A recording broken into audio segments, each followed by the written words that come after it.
Political correctness is putting America on a collision course with Islam.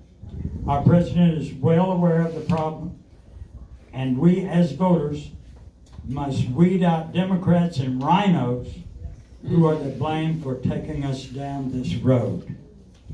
As you know, President Trump deported 21 Saudi nationals from training programs in the U.S. for ties to radical Islam and statements on the social media saying kill Americans, etc. And at this time, I want to welcome and introduce Andy Hellerman, who will tell you his story about standing his ground and winning.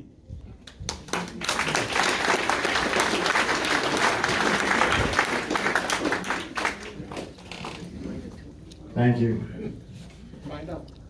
So guys, before I get started, my presentation or my words tonight are, stand for something, even if you stand alone. I want to ask a question. Before I talk about me or my story, I want to know, does anybody in the room, and you can shout out your answers, does anybody in the room know how many lives were lost in last year alone due to firearms? How many lives were lost last year? Does anybody have any guesses? Throw some guesses out, guys. 1,000? More or less? What do you think? More? What was that? 194,000 or 194 people? Gotcha. So last year across America, there were 40,000 lives that were lost to anything to do with firearms. Okay, that's accident, murder, and suicide. 40,000 people. Now that's agreed upon on both sides of the aisle. It's not a Republican number, it's not a Democrat number. That is the statistic that the FBI holds. Now, of those 40,000 people, 60% were suicide. So you're left with 16,000 people who were either accidentally shot or murdered with firearms in America. Now, give me some guesses, and I want you to shout out the numbers. Give me some guesses to how many lives you think were saved using firearms. How many lives do you think were saved? 100,000? Thousands? 100,000? The answer is 900,000 people. All right. 16,000 versus 900,000 people. What is the conclusion that we must come to? Keep your guns, because guns save lives. Exactly right. So guys, my name is Andy. I am a Second Amendment activist. A lot of you guys have heard different things about me. For instance, if you have spoken to Mike Wright or read the Chronicle, you'll hear that I'm a troublemaker and a scammer. If you speak to people out in the community, a lot of people think that I do a lot of different things that I do for attention. And tonight I'm going to have the opportunity for the very first time to talk to, in my opinion, the most important people in our community and set the record straight about a few things. But I've got to tell you my story. It's a little bit unusual. I've gotten the nickname Andy the Gun Guy over the years, but I was not always the gun guy. I was raised in a very anti-gun community, an anti-gun family and community in Massachusetts, right? My family taught me to believe that guns are evil, and the only people that have them are cops and bad guys. In fact, I wasn't even allowed to play with G.I. Joes when I was a kid, because the G.I. Joes had guns, right? So after high school, I got a really wonderful paying job that transferred me down to Florida. And I moved down here without knowing anybody, or knowing really what I was getting into. But being in the land of the free for the very first time, someone, somewhere along the way, said the words to me, Andy, the reason the good guys need to own a gun is because the bad guys have them. It made sense to me. A light bulb went off, and I went out and I bought my first gun, and I got my license to carry in a license to carry class that lasted 30 minutes and didn't have a real gun in the room. And that's as far as I went. I never carried. I never went to the shooting range. Guns weren't my thing. But one morning, I woke up to the news of this guy. How many people know who this guy is? Aurora, Colorado movie theater shooting. This guy's name is James Holmes, and he took a number of guns and tear gas canisters and armor into a crowded movie theater in Aurora, Colorado. And he shot over 30 people and led to the casualty of a total of 82 wounded or killed. And at the time, until Omar Mateen of the Pulse nightclub, this was the largest mass shooting in American history. Now, at the time, I was one of the top marketers in the country. I was working for Sony, Betty Crocker, Gillette, Pampers, Iams. I literally was getting paid just to talk to them on the phone, help them on YouTube and social media. And I don't know what happened, but something just triggered inside of my soul when I heard about this. And I quit my job, and I took that gun that I had never really fired, and I became a licensed NRA certified instructor that very weekend, devoting my life to making sure that that never happened again. Now, later on in the year, I started building a shooting range. And Citrus County at the time didn't have a single place to shoot. So here I am trying to arm and train a community. My tagline became, get armed, get trained, and carry daily. And we had nowhere to shoot. So I went down the path with the county and the city and the state to start the first shooting range that was a commercial shooting range here in Citrus County. And then I woke up to the news of this guy. Who knows who he is? And absolutely once again changed my life, because when I heard about that, I abandoned my desire to start a commercial shooting range and make money, and I started a shooting range. I just opened my own personal property to the public to use, is basically what I did. So that I could get it up and running immediately, and I can have people out there training immediately. And that was again at the end of 2012. Now fast forward 2013, I am from an area in Boston, outside of Boston, called Worcester, Massachusetts. Any fellow Massachusetts people right here? Yeah, welcome to the land of the free, guys, okay? So again, another startling discovery where these two folks took a pressure cooker and blew up the Boston Marathon. And here I am about a year into my self-defense career, and I'm trying to understand what is the reason that these mass shooters, for some reason it impacts me greatly. And so investigating and trying to understand what is it about these people that want to lead to the loss of life and want to lead to violence in the name of some political ideology. And so after the Boston Marathon bombing, I went out and I bought my first Quran. And I read that Quran from page 1 to the end, because I didn't want to learn on Google. I didn't want to learn by talking to people that were for or against. I wanted to actually read the book. And what I discovered in that book is frightening. When you take a literal interpretation of the Quran, there's one conclusion, and that is a political ideology that believes that there are certain people that are worthy of living, and there are certain people that if they don't believe the way that you believe, they should either be taxed to the point of starvation, and they can't afford to pay that tax, or they should be killed. And I learned the stark differences between what that book says and what the Bible says. Coming into 2014, this is one of my students right here in the middle. I don't know if you can see that laser. This is one of my students that I trained. She actually bought her first gun and learned how to shoot from me. And she worked for hospice for a number of years. She helped over 1,007 people pass from where we're at now to whatever's on the other side. And she became known as the Dream Maker. Here she is in this picture, and she's actually taking somebody who was in hospice, and this lady's desire, her last dream, was to kiss a horse before she passed away. And the Dream Maker at Hospice of Marion County made that happen. Over 1,007 families. And after the Dream Maker purchased her first firearm and learned how to use it, unfortunately she became one of the 60% that I mentioned before and took her own life. That is my mother, right there. Now, the Dream Maker thrust me even more into the desire to make the world, to make America a place that she would have wanted to live in. So I spent the rest of 2014 immersed in advancing the Second Amendment. I've led the largest open carry marches in American history, and they weren't to support open carry. They had a few different purposes. Number one, I wanted the terrorists that wanted to strike Central Florida to know that all of these guns are here and they should not be. Number two, I wanted the government to know that we can organize and we can organize quickly. And number three, I wanted the bad guys that are everyday bad guys to know that Central Florida is not the place where they should be walking in your home in the middle of the night. Fast forward from 2013, the Boston Marathon, 2015, San Bernardino. We've got this lovely dream team couple that walk in and shoot a number of their employees professing radical extremist Islam. And Dylan Roof in 2015, the Marine Recruitment Center was attacked in Tennessee as well. And after Dylan Roof attacked, I already mentioned that I opened my shooting range free to the public, just my own property to use for the public. After the Marine Recruitment Center was attacked, I had had enough.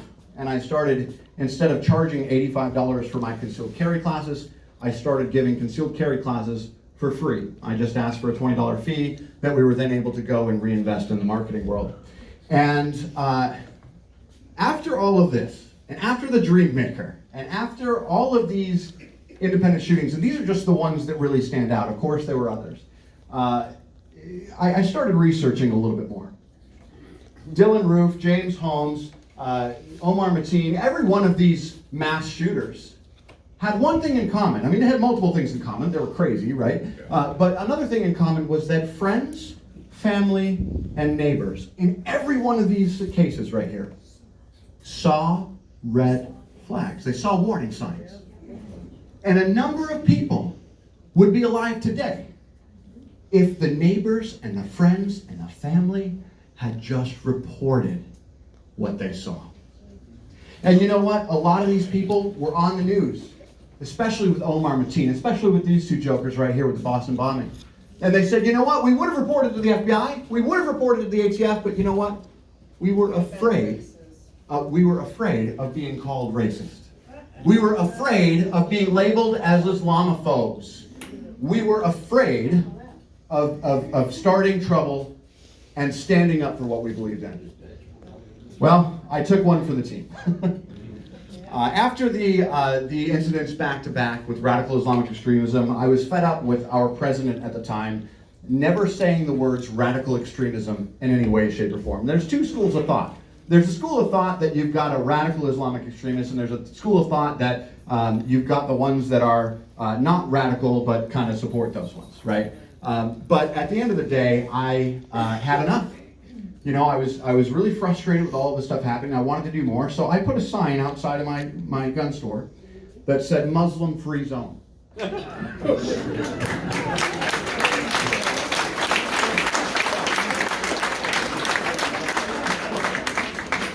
And you know, I sat in front of a video camera and I made a video about my thoughts. And I said, look, here's what I've done. I've researched this. Here's what I'm saying. And I stood in front of a Confederate flag. And I don't know if you know, but this guy from Massachusetts, I was raised to think that flag was racist. In Massachusetts, they actually teach you in school that flag is racist.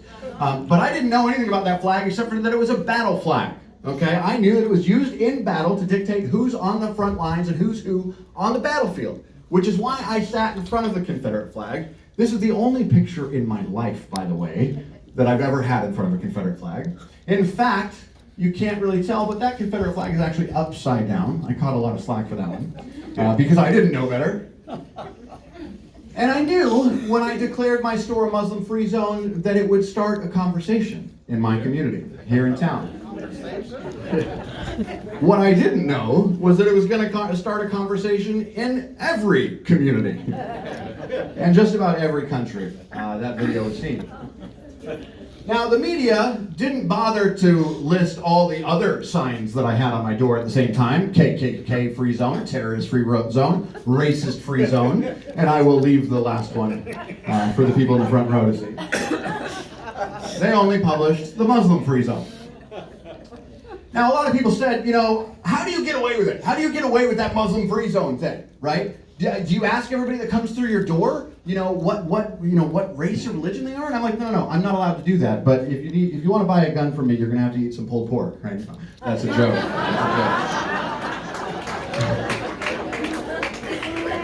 But the 1964 Civil Rights Act, okay, this is the act that everybody cites, okay? This is the act that everybody talks about. The 1964 Civil Rights Act says that you cannot discriminate based on race, religion, sex, background, or place of origin if you are one of the following establishments. And these establishments are inns, hotels, motels, any establishment that provides lodging, transit or to their guests, or anything that provides food, or anything that provides fuel, or anything that provides entertainment. Well, guess what's not on that list? A gun store, a shooting range, a training academy, where we actually are not selling Barbie dolls there. We're selling tools to save lives, right? We have an obligation as gun dealers to know the people that are coming through our door. And I believe we're on the front lines of this battle. We're on the front lines. Now, I want you guys to know that Muslims, they're not the problem. Okay? Muslims are not the problem. The problem is an idea. The problem is the idea that not every life is equally valuable. And see, that's what I believe. I believe that every human life, regardless of race, background, religion, or place of origin, is equally valuable. And it must be protected. That's why I'm so focused on the Second Amendment. Because I want everybody to have the opportunity to defend human life should the opportunity come up. But going back a few slides, most of these guys bought their guns legally. In fact, Omar Mateen, the shooter of the Pulse nightclub, walked into 2 separate gun stores before he was served at the 3rd store. And he wanted to buy a gun, he wanted to buy ammunition, and both of those previous stores reported him to the ATF and said, this guy's going to do something crazy. And the 3rd gun store, when he was interviewed on the media after selling this guy his AR-15 and body armor, you know what he said? He said, you know what? If it wasn't me who sold him that gun, it would have been somebody else, right? Now, I have kicked a lot of people out of my gun store. Never somebody that's got a turban, okay? But I have kicked a lot of people out of my gun store. I had a guy one time that came in, and he was wearing, everybody know who the Joker from Batman is, right? Yeah. Well, the Joker's okay. I mean, I understand the cultural aspect of that, but this guy came in my store, and he had a picture, and it was printed, and it was gross and evil. And you look at this guy, and who's walking into a gun store to buy a gun, and you look at this t-shirt, and you say, man, that makes me feel awkward. That makes the hair on the back of my neck raise a little bit. And so I stopped what I was doing. I was teaching a class. I stopped what I was doing. I come out front. I said, look, man, you got to go. You got to go. And he said, you're going to kick me out because of my t-shirt? I said, yes, sir, I am. And it went viral on social media. All of his friends and family start writing bad reviews and standing up for him. The way I see it is, you know what? I know that I didn't sell this guy a gun that I wouldn't feel comfortable with if he was holding it and I had my 7-year-old son next to me, right? And that's what I believe that good gun dealers have the requirement to do, is to get to know the community, get to know the people, so that when something happens, the situation was off. So after the Muslim-free zone, I met this guy. Anybody who know who this guy is? This guy's name is Hassan Shibli. I've got him on speed dial right now. In fact, I could text him and say, hey, Hassan, and take a picture of all of us tonight and say hi. We grew fairly close as frenemies. His job is the same job that I have. He is a 33-year-old PhD who drives around in a beautiful Porsche with lots and lots of money from the Council for American Islamic Relations. But his job is to raise money for the Council for American Islamic Relations and advance their political agenda in the United States. They are deemed a terrorist organization by the United Arab Emirates, and they were unindicted co-conspirators in a 2009 case of funding terror. And the reason that they did not get in trouble for that is because they snitched on the other guys, okay? So Hassan Shibli comes in and files a federal lawsuit. Anybody know who the lawyers in that federal lawsuit was? For the People, Morgan & Morgan. For the People, Morgan & Morgan. He's a Democrat. Oh, he's worse than that. He's the George Soros of Florida, right? Oh, yes. Yeah, ambulance chaser. Yep, absolutely. In fact, I just did another article as a side note. The ban assault weapons now. We're not going to get into assault weapon versus firearm. Okay, that's understood. But there's a project called Ban Assault Weapons Now, and I was doing an article about it on my website and on my blog. And I discovered that the people that are behind the assault weapons ban in Florida have the same phone number as Morgan & Morgan. Is that odd? Is that odd? So I had a federal lawsuit filed against me by Hassan Shibli and the Council for American Islamic Relations, and that story gets deeper in just a second. But there was another headline. Florida's Muslim-free gun store closed shop to U.S. veteran from going inside.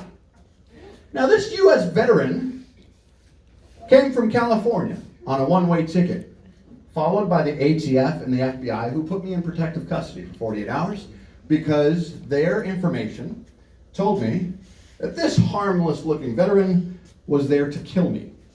And he was there to cause harm. And what we knew is that he had a one-way ticket. What we knew is that he was due to return his rental car at 9 o'clock on Tuesday morning and scheduled for one of my classes at 6 o'clock on Tuesday night. Well, why would you return a rental car at 9 a.m. in Tampa and be scheduled to take a class at 6 o'clock at night? So I was in protective custody. The Citrus County Sheriff's Department did all sorts of crazy things to make sure that I was safe. And that was a nightmare. He actually got arrested twice after that, breaking into FBI offices, trying to figure out why the FBI was not putting me behind bars.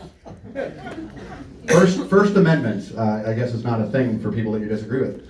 So that was Mr. Christopher Martin. He's still an active guy on their watch list, but definitely an interesting scenario. But it's really interesting how tolerant the left is until you say something they don't like. Now, where do you think that Mr. Christopher Martin stopped before he came up to see me?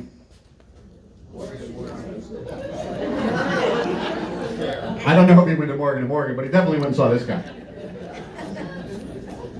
Chris Martin stopped the ATF and the FBI when they followed him. They gave me play-by-play. I mean, everywhere this guy was at every moment, and he stopped and saw Hassan Shibli at the Council for American Islamic Relations, and he came to my gun store. And as I'm in my gun store, the ATF says, "Andy, strap up, grab your AR, grab your vest." I figured out right then I was the bait, and as he passed through my gun store, in front of my gun store, right on Pine Avenue there, he was followed by 6 dark-colored SUVs with tinted windows and really clean cars. I don't know how they keep it. And the next phone call I get was, "Andy, hang tight, we lost him." We lost him. So it turns out that he went to a hotel and he met with the media, and the ATF had a plan. They said, "Look, Andy, we knew if this guy came out with the head shaven and his beard shaven, we had a plan for that." Luckily, he didn't. It turns out he was there with the media to come and do other things, but the ATF told me to shut down my store for the day, which I promptly did. Now, I have made a few mistakes in my life. Does anybody know who this character is? Zimmer. That is George Zimmerman. Now, when all this was happening, George Zimmerman reached out to me and said, "Andy, you know, if you ever need anything, let me know." Well, I had this guy coming to get me, and I knew that this guy's kind of been there. So I called up George and I said, "George, man, I want you to pray for me. And you know, pray for me because I got the situation going on." He said, "Andy, I'm not going to pray for you. I'm going to be there tonight." Right? And he came and stayed at my house overnight, and we struck up a friendship right until the day that I sat down and had a beer with him. And he explained exactly what he thought about different races in this country. And we had a business deal going on, George and I. And I walked away from a $40,000 investment to try to get away from the one person that I've ever met in my life who is actually a racist. And this video is going to go on social media, and I am absolutely fine sitting here telling you that regardless of the trial, regardless of what happened, that man right there actually believes that there are less valuable human life, and that does not sit well with me. Absolutely should not sit well with anybody in this room, and I'm sorry to report that, but that is the case. He was a big mistake that I wish that I could recover from. So after I won the lawsuit from the Council for American Islamic Relations, I did happen to debut my Mohammed targets. Now these Mohammed targets actually come with 3 levels of self-defense. You've got your typical headshot, your typical chest shot there, and then a little extra in case you need to stop the threat immediately. Now, needless to say, Hassan Shibli called me up and he was not too chuffed about this, and I said, "Look, man, I mean, like, this is just a target, right?" The beauty of this country is that we have the First Amendment right, and I learned quickly that the First Amendment right protects you from one thing. It protects you from government consequences to free speech. And the lady that kicked out my lawsuit in federal court was appointed by President Obama. And I am sure that she was gritting her teeth when she decided that she had to dismiss this lawsuit because she didn't want that. She didn't want that. But the First Amendment protects you from governmental consequences to free speech, not real life cultural consequences. And I discovered quickly after I stood my ground and stood up and said, you know what? This is what I believe. I believe that there's a big problem in America, and it's not about Muslims. We've got two major issues. Number one, an idea that any human life is less valuable than any person. You know, Hassan Shibli sued me in federal court, but you know what? I'd have his back. If it came down to we were in Walmart, I would save him just like I would save any one of you guys. Because I believe that every human life, regardless of race or background, religion or place of origin, is equally valuable and it must be protected. And that's what I believe. And so after the lawsuit was kicked out of federal court, but you know, a couple of things that I learned. Number one, going back a few slides to all of those people, you know, human life in the Obama years human life was being lost because people were afraid to speak. People were afraid to report things because they were afraid of being called racist or Islamophobic, and that was leading to an increased amount of people that were dying because we had a president and a culture in America that was so politically correct that you couldn't even say the words radical Islam without being labeled. And that's why I did what I did. You know, the Muslim-free zone, it was never a policy. It was a political statement. The policy was, if you make me nervous for any reason, I am not selling you a gun. I'm not training you. Because if, again, I would not trust you in my own home with a firearm, with my family around, I will not serve you.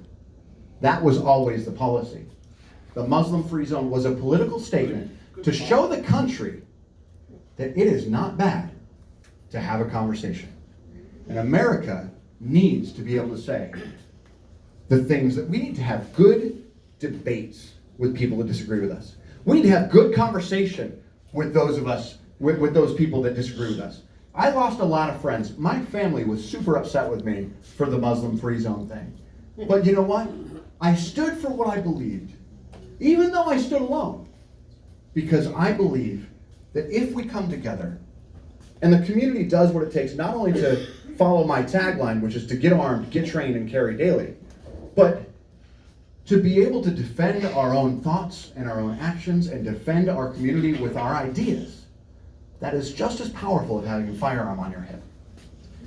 So guys, I'm going to open the floor to questions. I'd like anybody to ask anything that you've got on your mind.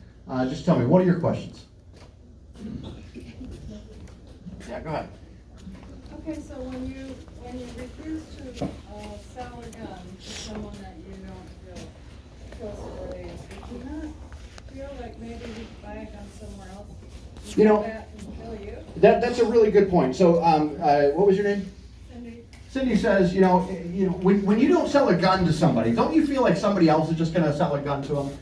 Well, I mean, yeah. But at the end of the day, I'm going to go to sleep and I'm going to sleep well, right? I never, a lot of people say, you know, I always think engagement and conversation is the best way to go in every situation. A lot of people say, I don't want to have that conversation because that person's never going to listen to me. They're never going to hear me. And I've never made a decision in my life based on the presupposed actions of another person. I always have to abide by what I feel is right and true, and what they decide to do is on them. And in this case, if somebody, and it has happened many a time, I have had customers that have been long-term customers of mine, and I've built a relationship with them, and I decided to stop selling to them because they say things that are, are a little bit out there, or they act a certain way a little bit out there. So yes, I do think that there are gun stores that only care about profits, but I also think that there's people like me out there that really care about the communities and really don't want to sell a gun to somebody that can cause pain or hurt with that. You know, what I teach my students, we don't even allow the W word. I've trained over 30,000 students here in Central Florida. How many people have taken my class? Anybody raise your hand if you've taken my class? Yeah, what is this, 10, 15 people in the room right now, which is awesome. Do you guys remember the word that we don't say in my class? You guys all failed. Give me your carry permits right now. We don't allow the word weapon, okay? Right? We don't allow the word weapon because to me a weapon is an offensive device used to take lives. And we're training people on defensive devices used to save them. And I train my students that you will never ever draw and fire a handgun unless you are saving human life. Not taking, saving. Yes? What do you recommend in a home situation for a normal person? What type of weapon do you recommend for safety? He owes me $1. Did you hear that W word? Yes. At this point, a Smith & Wesson M&P EZ. It's just come out. Those of you who are new shooters, I want you to go on YouTube and type in Smith & Wesson M&P EZ. They are the single most easiest and reliable firearm to use. They just came out for that type of situation, just to be easy. And of course, if you guys need training, obviously let me know. I know a guy. My dad lives in Virginia, and I guess you hear about all the exciting events that are happening there. Have you thought about going up and doing some talks? Virginia is in a world of hurt. Right now, I've got a petition on social media that is designed to send an email. Basically, when you sign the petition, it automatically sends your comments to Northrop in Virginia. Virginia, I believe, is going to be, if it's not Virginia, it's going to be somewhere close, the next shot heard around the world. Okay? Does anybody know what I mean by that? Yeah. Right? Revolutionary War, you had the shot heard around the world because it was such a big deal. And all it's going to take, you've got the governor saying, we're instilling these new laws. You've got the local government saying we're not going to follow them. You've got the sheriff saying we're not going to enforce them. You've got the governor then saying, well, we're going to send in military power. And then you've got the local government saying, now we're starting our own militias. And they're locally sanctioned and locally funded and locally trained by the government. It's heating up there. And this is all going on when the media is focusing on impeachment, right? So you guys need to follow the stuff that's in Virginia. Of course, I travel to Virginia and Pennsylvania often. In fact, I travel around the country often doing Second Amendment engagements. And I think Virginia is probably the next place to go for sure. It's getting really scary up there. One other question. Yes. Do we all get discounts on Trump guns? Oh, absolutely. Yeah, actually, Carr Firearms Group, I'm sporting their shirt. I love Carr. They actually have a Trump Tommy gun. It's pretty awesome. And they have a 1911 45 for Trump. Doesn't that make sense? A 45? 45. 45th president. Yes. Did any American organizations step up to help you with your defense? Yes. I was protected and defended in federal court by the American Freedom Law Center, who basically they are the Council for American Islamic Relations in the Christian world. Yes, good question. Yes, Hap. How many people do you think are in Virginia from Florida right now? On January 20th, there's going to be a large group of people in Virginia for a Second Amendment rally right now. I don't have any numbers off the top of my head, but So far. I heard 6 so far. 6 people. Yeah. Um, So that was just the beginning of it. Well, yeah, and this is one of the things that I say to my students and my followers. I get 3 million video views every month on social media. I know that I'm on every government watch list that there is, but at the same time, I do think that it's important that we come together. If we can't physically be in Virginia, we need to share things, and that's what I use social media for, is a call to action, right? My action every day is to get armed, get trained, carry daily, but the next 15 days or so is going to be pushing people to go to But Virginia. I think that people Okay, here. last question. www.virginiamilitia. And you'll be amazed. You'll want to throw up what you see. Yeah. What you read. Yeah, ATF and FBI, I did not hear that. Last question. I'm embarrassed to say that I have a carry permit, but I have never shot a gun. I know where, I do not know where to go to Absolutely. So we've actually got a women's group. For those of you women, sorry, bud, you can't go, but it's called The Girl and a Gun, and they've actually got a really cool kickoff on February 8th. Okay, it's February 8th at 5 p.m. at Florida Gun Supply, and it's actually a holster clinic. And I feel like that might be a good way for you to learn, at least get to know other ladies that are involved in the sport. They have weekly meetings where they go and have breakfast and then go shooting. And it's a great way to get with other Second Amendment community and women especially that are able to grow together and learn together. But your situation is very common, very similar to mine. I had 30-minute license to carry class where we didn't even shoot or touch a real gun, and I became an instructor that weekend, which I don't really want to brag about, but I've learned a lot since then. That's at Florida Gun Supply. If you Google, if you go on Facebook and type in Andy the Gun Guy, go on Google and type in Florida Gun Supply, and you can find it. And those of you who are in a similar situation that are men, of course, you are second priority, but we'll get you covered too. Okay. have a big hand for Andy.